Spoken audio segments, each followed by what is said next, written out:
Here we are in January, and we've got a lot of new products and new articles, new science to share. So let's kick things off with new products. Okay, so real quick, last month I mentioned Platinum LED have come out with their new ninth generation panel. I actually have one of them here, so I'm going to do a little first impressions video. So pretty much the key change is the new voice control feature. So I'm going to test that out, especially with my Kiwi accent. I'm not super excited by this new panel, but some people are. So anyway, hey, look, I always put links to all the products, all articles I mentioned down below. Remember, I am affiliated with most of these companies. So if you make a purchase, use the links down below, you'll save. I get a commission. It helps me do these videos. Also, Block Blue Light, the Ultimate XXL is well and truly out now.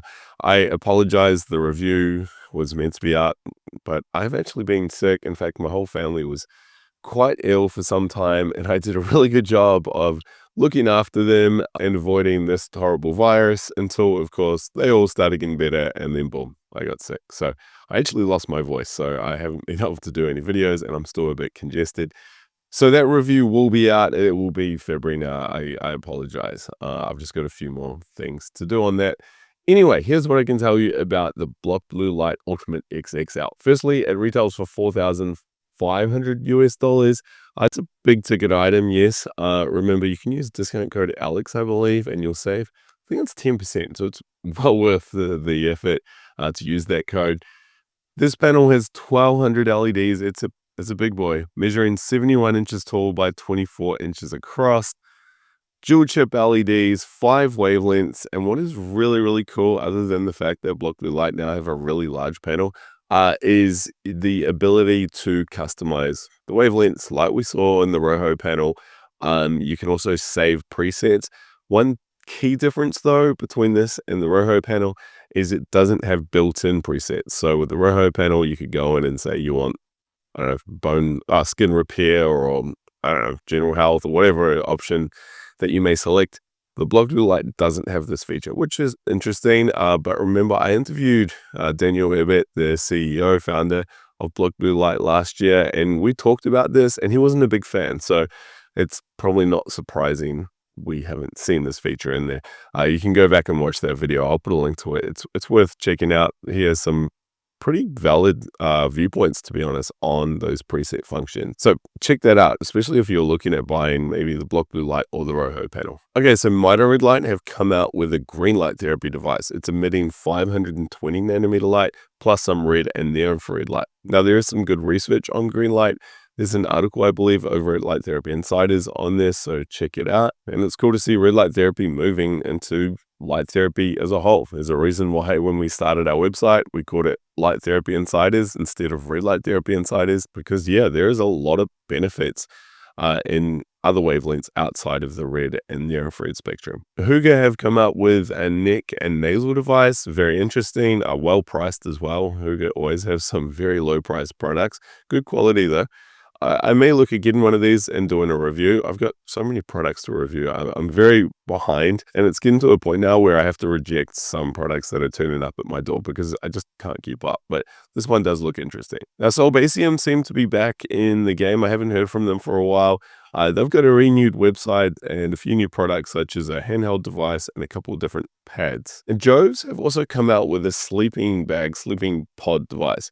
It's quite expensive, but it's quite unique looking as well. I mean, there are a few companies now with sleeping bags or pads on the market, but Joves have, they've done something unique here. Yeah, this is one. If there's enough demand, let me know, and I may try get one and do a review. I have reviewed the Mito Red Light sleeping bag in the past. I think it was Mito Red Light. Maybe it was Huga. I can't remember. And yeah, I know a lot of people in our Facebook group actually like them. It's quite relaxing. For me, it's very bulky and you got to lie on the floor, and I'd rather just a pedal. I'm such a pedal guy. But anyway, there is let me know your thoughts on these sleeping bags. In my last news video, I mentioned how this year I want to do a mask comparison. And of course, now people are sending through all these different masks and, hey, what do you think of this? And be sure to include this one. And it's crazy. There are masks everywhere now. It's actually nuts. It's a little bit scary. Here are two that came through. One is from a company called Amero Beauty. It seems rather well priced, and it looks rather generic. But then when you look at the other side, you see the LEDs are quite close together. Typically, with these masks, the LEDs are well spaced out, and you wonder, look, are you actually getting that much treatment coverage on the face because of how wide apart the LEDs are? But this isn't the case with this mask. So yeah, check it out. Again, hang around for my comparison. Hoping to do that maybe Q2 because there's a lot of work there. And if there is a mask that you think I should include, yeah, leave a comment down below. And another mask that I heard about on an Apple News website of all places is the Nanoleaf mask. Now, Nanoleaf make lighting, really cool lighting. In fact, I used one of their products early on in my YouTube setup. They now have a red light therapy mask. I mean, it makes sense. They specialize in LEDs and lighting. Why not? But it was kind of unexpected. Good price. That's really all I know though. So yeah, check it out. Maybe I'll check it out as well. Okay, as for new articles, LightPath LED have a new article on seasonal affective disorder. This is pretty good because their products, they've got a lot of panels with blue lights in them, which is obviously quite beneficial when it comes to SAD. So check out that article. I have done a review on the Block Blue Light BioLight SAD device, which I still have and still use. In fact, I brought it with me in Dubai. It was one of the few devices that I brought over here. So yeah, check out that review if you're interested, and also check out this article. Roche have an article on how long it takes to see the benefits of red light therapy. It's a question we get quite a lot in the Facebook group, and it's also a question that I'm going to cover, well, a similar style question that I'm going to cover later in this video, so hang around for that. Speaking of which, if you're not in our Facebook community, jump in there. Bart and Lisa are doing an amazing job. The group is just exploding. There's so many people in there, so many questions, so much good information, so many debates. I just can't keep up. And over the holidays, and then obviously with the recent illness, I've just fallen behind. So I do apologize. Every now and then I'll jump in and say hi and check out some comments. But yeah, there's a lot going on in the red light therapy space. So if you're enjoying this stuff and want to stay up to date with everything and be involved in some really good conversations, or just sit back and listen in on some conversations, be sure to jump in that Facebook group, as well as, subscribing to this channel, of course, if you haven't done so already. Now, over at the Light Therapy Insiders website, we've published 2 really good blogs recently. One of them is on red light therapy versus infrared sauna.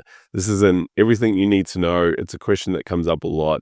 If you're still confused about the differences, or you're new to all of this, check that article out by Bart. Another one is red light therapy and hyperpigmentation. This is another everything you need to know article. And again, it's a question that comes up a lot.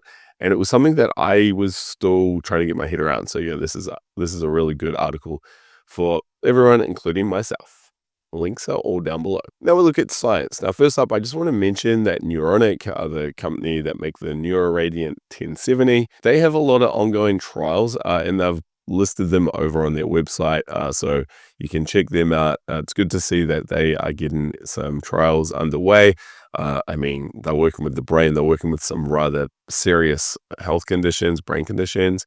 So it's good to see that they're doing this. Of course, V-Light, another company that have been doing this for a long time now, but it's, the more research on this stuff, the better. Anyway, this month's study is titled Photobiomodulation for Diabetes and Its Complications, a review of general presentation, mechanisms, and efficacy. So pretty much this study explains why red light therapy, photobiomodulation, is so beneficial for diabetes. It's quite an exciting study. So this review builds on research that we've talked about last year, whereby red light therapy applied after a meal directly lowers blood glucose levels. And this review highlights a lot of other mechanisms where red light therapy may be beneficial. So other mechanisms here are wound healing related to diabetes, periodontitis related to diabetes, which, by the way, Bart has written a really good article on this topic, neuropathy, and also eye health. And again, Bart's covered all of these topics over at Light Therapy Insiders. So pretty much this paper is showing that red light therapy has benefits for diabetes patients beyond just lowering blood glucose levels. It's really good stuff. And the review paper goes on to show other areas that it may be beneficial for, such as insulin secretion, overall organ health, and even things such as fixing diabetic foot ulcers. Diabetes is really something you want to avoid. I mean, obviously, if you're born with it, It's so unfortunate, but if it's self-induced by poor diet, and poor lifestyle choices, it's like, yeah, you really want to avoid that. But hey, if you do suffer from it, red light therapy looks to be able to help. And of course, another area that red light therapy can help is blood flow and circulation. So this is a big one for diabetic sufferers. So the only downside here is there is still limited research on this, especially on the lowering blood sugar levels. And then of course, we still don't know exactly optimal wavelengths, dosing, power radiances, distances, frequency of use, all of those things, right? So there's still, yeah, it's a, hey, red light therapy looks promising. Okay, what next? I mean, it's still the big unknown, right? Well, not unknown. We're starting to get better at knowing optimal dosing for various treatments, but it's really still a tricky one. And even myself, I just use these panels for 5 minutes, 10 minutes. Sometimes I stand 6 inches away. Sometimes I lean right up against it. And I still don't really know what the best approach is. But overall, though, it is promising stuff for diabetes. Okay, so this month's question goes, hey, Alex, I've tried everything. I've tried staying further away from the panel, very close to the panel. I've tried short treatment times, long treatment times, and I still don't feel the difference.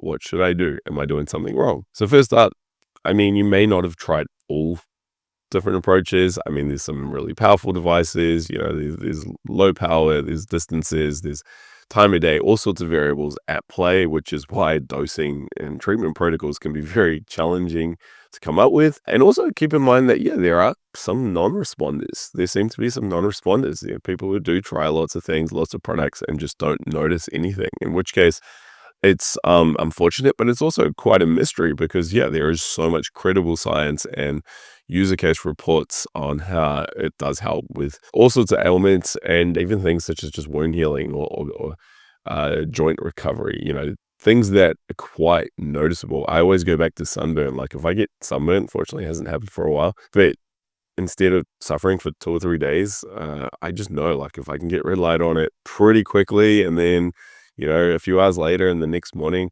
it's like the sunburn didn't happen. But yeah, there are non-responders. And we see this in our Facebook group. I mean, there's 14,000 people in there, and there are some that just come in and say, hey, look, you know, I don't get what the hype is about.